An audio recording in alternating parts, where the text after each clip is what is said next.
La cultura de una nación reside en el corazón y en el alma de su gente. Mahatma Gandhi.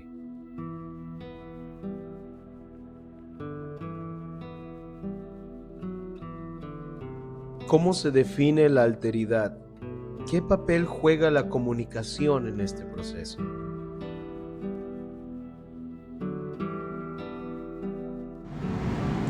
Hola a todos, mi nombre es Alejandro García de la Universidad Internacional del Ecuador.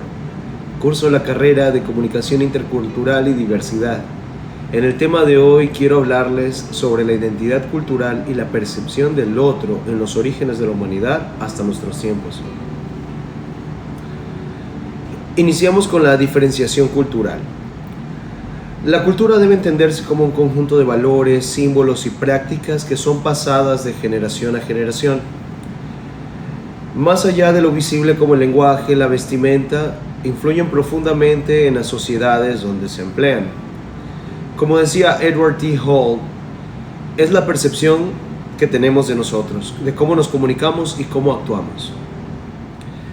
Con estos antecedentes también podemos tener en cuenta que en la prehistoria los pequeños grupos humanos que migraban a lo largo de los continentes perdían el contacto con sus grupos de origen, ya que lo que nosotros entendemos como una migración en los tiempos actuales no era igual a la migración que existía en esos tiempos. En los tiempos actuales tenemos grandes cantidades de personas que se mueven de un lugar al otro del planeta y casi es un trayecto constante.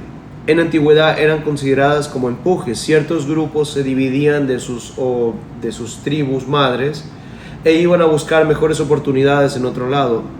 Una vez que encontraban un territorio apto con alimentos y recursos naturales para su desarrollo, ellos se asentaban y perdían el contacto con su tribu de origen, creando por ese aislamiento una pequeña cultura.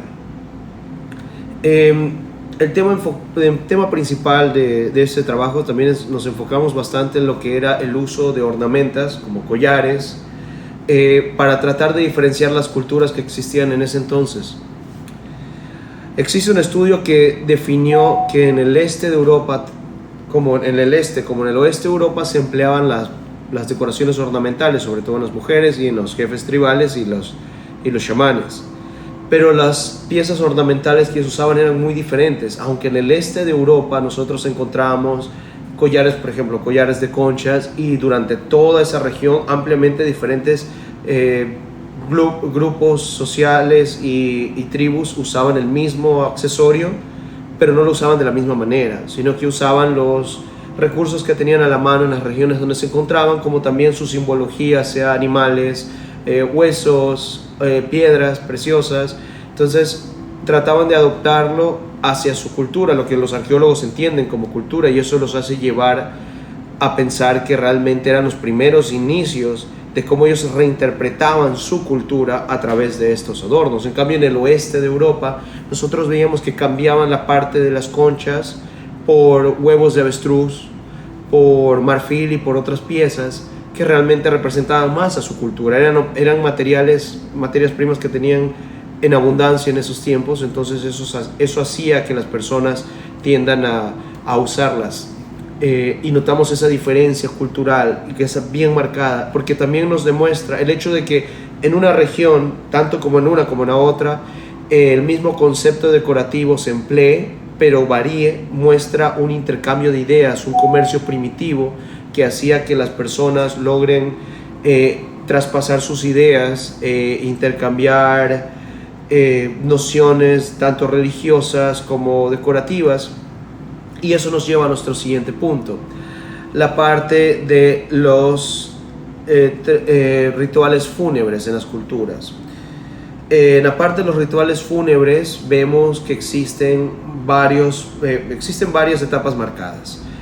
En la primera parte no existe evidencia fósil que diga que realmente existía un tipo de ritual hacia los muertos, más bien realmente los muertos, según los veía, con los fósiles que se han encontrado, se los veía muy marcado la parte de los animales, la parte de carroñeros. Entonces se determinaba que realmente las sociedades en ese tiempo tendían más a dejarlos que a realmente hacer todo un rito, ya que también no eran sociedades realmente asentadas. Entonces el hecho de dejar a uno de sus seres queridos en un sitio estático hacía que realmente para esos tiempos era un poquito innecesario, tanto en recursos como en tiempo.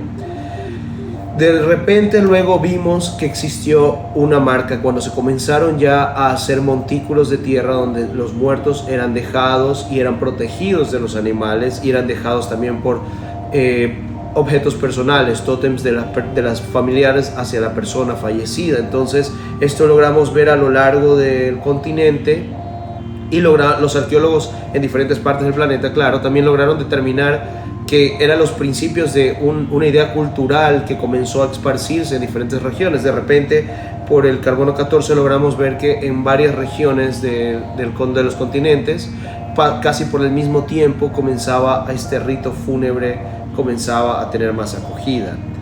Esto hacía que la sensación de cultura se sienta solamente en el hecho de que las decoraciones, tanto como en las costumbres, tanto como en algunos montículos encontramos animales, tanto animales salvajes, o sea, presas que seguramente vieron haber sido empleadas como ofrendas, como incluso animales domésticos como perros y como caballos más adelante. Era un símbolo de que realmente existía esta cultura de las creencias de la vida después de la muerte, que se comenzaban a esparcir. Eso también es otra teoría que refuerza el hecho de que el intercambio cultural ya existía en esos tiempos y que ya existía una cultura como tal establecida y diferenciada, siendo que el hecho de que sea tan natural en los seres humanos el crear una cultura y como decía Hall, es algo en lo que nos percibimos y es algo como nos comunicamos y cómo actuamos. Posterior a esta etapa existían, claro, también sus integraciones y sus desplazamientos. La historia humana no es ajena a los conflictos. Esto hace que tanto veamos por mapas genéticos. Entonces logramos ver que tanto por la evidencia arqueológica de esos momentos, fósil arqueológica y mapas genéticos, logramos ver que las personas eran desplazadas, no necesariamente de una manera pacífica. En algunos casos existía la integración, como es un famoso caso, un mapa genético que se hizo en el este de Europa, en el cual se determinó que la mayor parte del genoma proviene de dos personas. Eso significa que en algún momento por esa región la mayoría del genoma masculino que existía variado fue reemplazado por el genoma de uno de estos dos individuos. Eso es un estudio que se está realizando actualmente y que se ha demostrado que ellos se volvieron los patriarcas del genoma de una región muy grande, que logramos determinar que es por conquista, ya que es muy poco probable que voluntariamente en ese tiempo exista ese intercambio de genes, como lo podríamos decir de una manera más científica.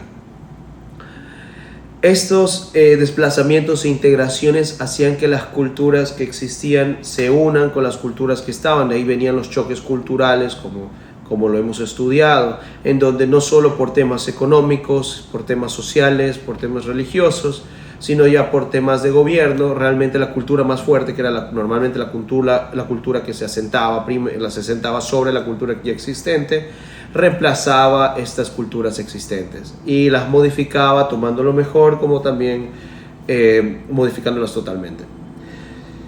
En la percepción de la actualidad sobre la inclusión. En la actualidad, las herramientas como el modelo de desarrollo de sensibilidad intercultural de Milton Bennett nos permite comprender cómo las personas responden ante las diferencias, tanto con un rechazo como para la integración. Eso también podemos usarlo para la parte antigua.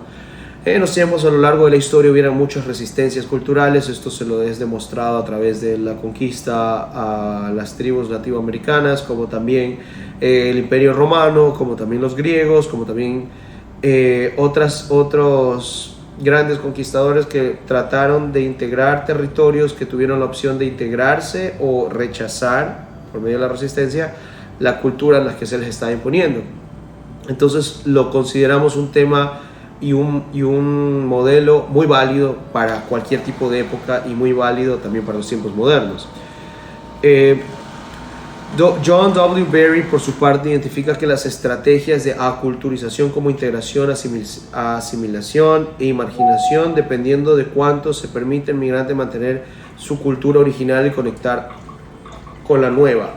Esto lo vemos muy marcado históricamente, por ejemplo, en los imperios como el de Genghis Khan, bastantes imperios de América precolombina también, que no buscaban simplemente conquistar y resetear el mapa cultural de la región, sino integrarlo y dar la opción de que las personas puedan escoger cuál es la mejor cultura. Esto también lo notamos, por ejemplo, en el imperio de Genghis Khan, ampliaba varias culturas, tanto asiáticas como europeas, en las cuales ellos tenían la opción de integrarse, y poco a poco vemos por los indicios arqueológicos que generación tras generación veía más las bondades y se lograba identificar más por la cultura que era la más poderosa en ese momento, que era la cultura que los había conquistado, y podían conectarse. También como existían los métodos que se empleaban, como por ejemplo en Latinoamérica, tanto métodos religiosos como métodos económicos, sociales, que trataban de buscar la asimilación y la integración cultural, haciendo que se desintegre o fraccione la cultura ya existente, mostrándola como algo débil, como algo socialmente inaceptado, claro, en libre opción, pero que realmente llevaba a las personas a tender a ir hacia la otra cultura. Por ejemplo, marginaban mucho a las culturas nativas, y eso hacía que las personas, tanto los descendientes de los nativos, busquen salir de ese círculo de marginación y entrar a la cultura fuerte de ese momento. Con este pequeño resumen y exposición del trabajo, la comunicación intercultural no solo nos sirve para transmitir ideas, así como en esos tiempos como ahora, sino es un espacio simbólico donde se negocia identidades y donde se construye una convivencia.